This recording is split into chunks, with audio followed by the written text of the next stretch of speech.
Kenapa dengan Allah kok nanti bang? Bentar dulu bang. Itu udah salah fardu. Nanti dulu. Ayo ngaji yuk, sampean aja duluan. Yuk salat, ntar dulu dah. Kenapa sampean belum ngaji-ngaji? Nunggu pensiun aja dulu. Nunggu pensiun. Jadi inilah yang disebutkan oleh Imam Syakik. Jadi banyak perkataan manusia itu mengatakan bahwa dirinya adalah hamba Allah, tapi dalam prakteknya,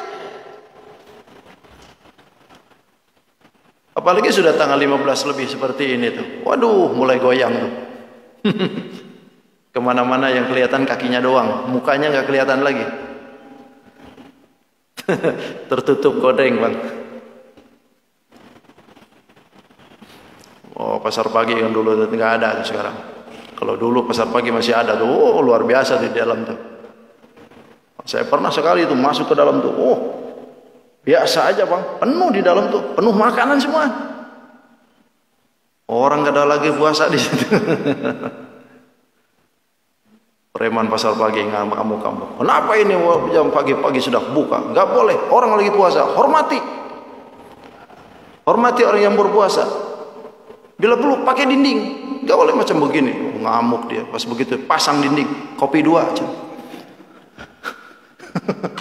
Rupanya si Din juga mau berlindung rupanya. Jadi kelakuan hamba-hamba itu ya pastinya harus tahu diri gitu. Yang namanya bawahan ya harus tahu diri. Padahal yang diberikan oleh Allah dalam setiap hukum syariat itu diaku atau tidak, dirasa atau tidak oleh kita. Bahwa setiap hukum syariat itu mengandung kemuliaan sebetulnya. Mengandung kemuliaan. Coba tengok. Ketika kita melakukan ibadah sholat, apa ada yang disahkan dalam hukum fikih ketika sholatnya kotor tempatnya, kotor badannya, kotor pakaiannya? Boleh nggak? Kan nggak boleh kan? Kecuali darurat, itu lain hal. Ketika masa senggang seperti ini, masa tenang, masanya bukan dalam keadaan tertentu, tidak diperkenankan kita menghadap Allah dalam keadaan kotor kan? Kenapa? Ini kemuliaan. Ada orang yang kerja di sawah. Kalau kerja di sawah sudah barang tentu kan, pasti kalau orang nyangkul di sawah itu bergulit dengan tanah, badan penuh lumpur, baju kotor, bahkan bisa jadi penuh dengan keringat. Begitu datang waktu zuhur dipanggil oleh Allah, hayya 'alas shalah, mau salat, apakah dari sawah langsung ke masjid? Kan tidak. Allah nyuruh bersihkan dulu badannya. Bersihin badannya, bersihkan badan, bersihkan pakaiannya, bersihkan semua. Begitu sudah selesai, baru datang ke masjid. Allahu Akbar, menghadap ke Allah dalam keadaan bersih. Apa itu bukan kemuliaan? Dirasa atau tidak, itu dimuliakan oleh Allah. Kita di sini nyaman kan? Begitu indahnya ini tempat, begitu bersihnya ini tempat. Enak, panas dikipasin, gelap diterangin, kotor dibersihkan. Karpetnya pun empuk nih, walaupun belum lunas. Nah, bercandanya. Dinyamankan oleh Allah. Kenapa? Ini bentuk kemuliaan. Hakikatnya Allah berikan kemuliaan kepada siapa yang menghambakan diri kepada Allah Subhanahu wa taala. Ini secara dunianya diberikan kemuliaan. Saya kasih contoh lagi, orang ketika melaksanakan kemuliaan di hadapan Allah Subhanahu wa taala. Laki bini kalau seandainya belum nikah, pasti timbul fitnah kan? Berduaan kemana-mana, berduaan dalam satu rumah. Laki bini yang belum nikah, pasti fitnahnya luar biasa. Kenapa? Karena melanggar hukum Allah, melanggar hukum syariatnya Allah Subhanahu wa taala. Tapi ketika laki bini berduaan yang sudah menjalankan syariatnya Allah Subhanahu wa taala, kan perilakunya lain. Didudukan di tempat yang enak, dihiasi dengan hiasan yang berbagai macam, diberikan wangi-wangian, kemanapun kakinya diangkat, kainnya diangkat, ketika lapar dianterin, ketika minum dianterin. Tenang, pokoknya dalam sehari pun disebutnya raja sehari, ratu sehari. Duduk di singgasanya, walaupun itu besoknya harus bayar hutang, nggak peduli pokoknya. Yang penting hari itu dia harus bahagia, ya kan? Yang datang semua orang berbagai pelosok, yang diundang oleh kita semua hadir. Yang hadir ke situ nggak ada yang nyaci maki, Semua mendoakan. Barakallah lakum wa baraka. Ayo nyanyi. Semua orang mendoakan keberkahan bagi dia. Bahkan tidak sedikit memuji dia. Bahkan tidak sedikit mendoakan supaya tetap, supaya langgeng, supaya diberikan keturunan yang soleh dan solehah. Ini kan doa yang luar biasa. Setiap orang datang hadir ke situ mendoakan bagi mereka yang menjalankan ibadah padahal sunnah. Iya kan? Padahal hukumnya syariatnya adalah syariat sunnah nikah. Tapi ketika menjalankan syariat Allah, Allah berikan kemuliaan di situ. Ini baru nilai sunnah diberikan kemuliaan. Apalagi yang wajib. Apalagi yang wajib macam saum. Tapi memang ibadah ini oleh Allah tidak ditampakin memang. Tuwaffawna ujurakum yaumal qiyamah. Kata Allah, kami sempurnakan pahala kalian itu nanti di yaumil qiyamah. Tidak sekarang. Sehebat apapun kita sekarang ibadah, enggak ditampakin kata Allah. Nanti aja kata Allah. Tuwaffawna ujurakum yaumal qiyamah. Tugas kita sekarang ini adalah fastabiqul khairat aja dah. Berlomba-lomba dalam kebaikan aja. Pokoknya mau ngaji banyakin, sholat banyakin, sedekah banyakin. Enggak ada yang ditampakin sekarang.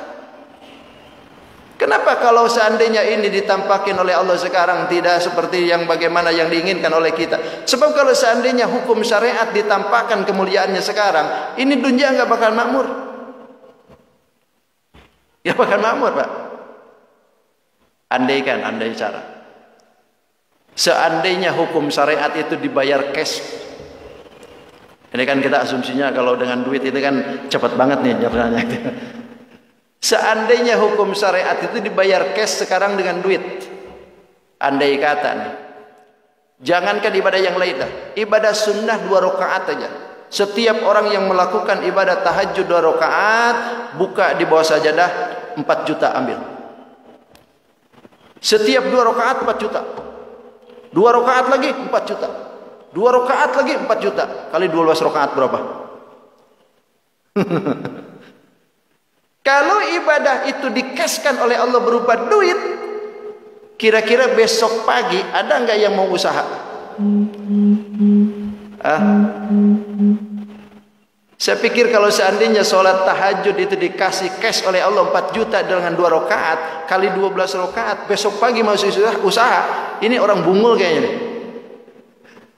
Kenapa? Loh, usaha itu cari apa? Kan usaha itu hakikatnya pengen duit kan? Lah sekarang sudah ibadah dikasih duit, masih juga usaha. Ngapain capek-capek kan? Kalau seandainya ibadah itu dikaskan oleh Allah macam seperti itu, saya yakin nggak bakal ada yang usaha. Lo nggak udah kecukupan kok. Salat duha 2 rakaat, begitu selesai salat duha buka sajadah. Wah 4 juta langsung.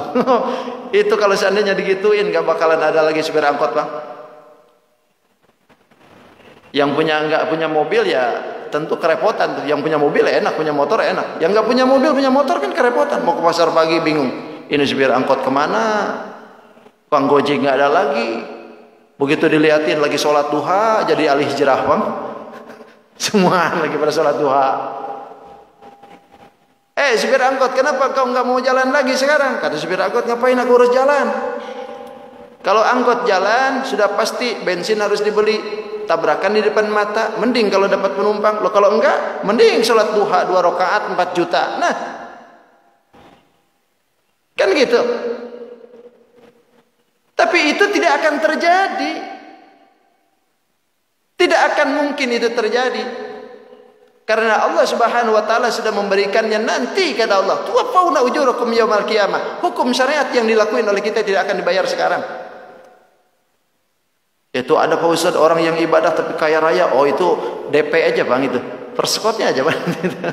Hakikatnya Allah belum tahu. Jadi kemuliaan demi kemuliaan yang diberikan oleh Allah Subhanahu wa taala itu disuguhkannya nanti. Hukum syariat yang diberikan oleh Allah itu sejatinya ini ada mengandung kemuliaan, termasuk di dalamnya Ramadan. Kullu amalin lahu, dalam diskusi setiap peramalan itu bagi dia, illa saum, kecuali puasa. As-saumu li, puasa ini adalah untukku, wa ana jazibi, dan aku sendiri yang akan balas. Jadi puasa ini nggak ada yang tahu pahalanya segimana, nggak ada yang tahu. Kita kalau sholat 27, kalau sedekah 1 balas 10 kan, sampai 700. Tapi kalau puasa, makanya ibadah puasa itu basir, ibadah yang tidak bisa diriain, ibadah yang tersembunyi, nggak bisa diria-ria kalau puasa tuh. Kalau yang lain bisa. Begitu bapak sholat anteng, oh biasanya 2 menit selesai, ini kok 10 menit belum selesai juga. Oh pas dilihatin ada mertua di belakang. Biasanya kalau ngasih sedikit, ini kok gede banget gitu. Oh pas dilihatin ada diumumin loh. Jadi kalau hal-hal seperti itu bisa diriain. Tapi kalau puasa, pura-pura lemas itu. Kenapa sampean puasa, Bang? Enggak semua orang juga kalau lemas itu enggak mesti jadi cirinya puasa, Bang. Ada juga orang yang enggak puasa lemas-lemas. Ya kan?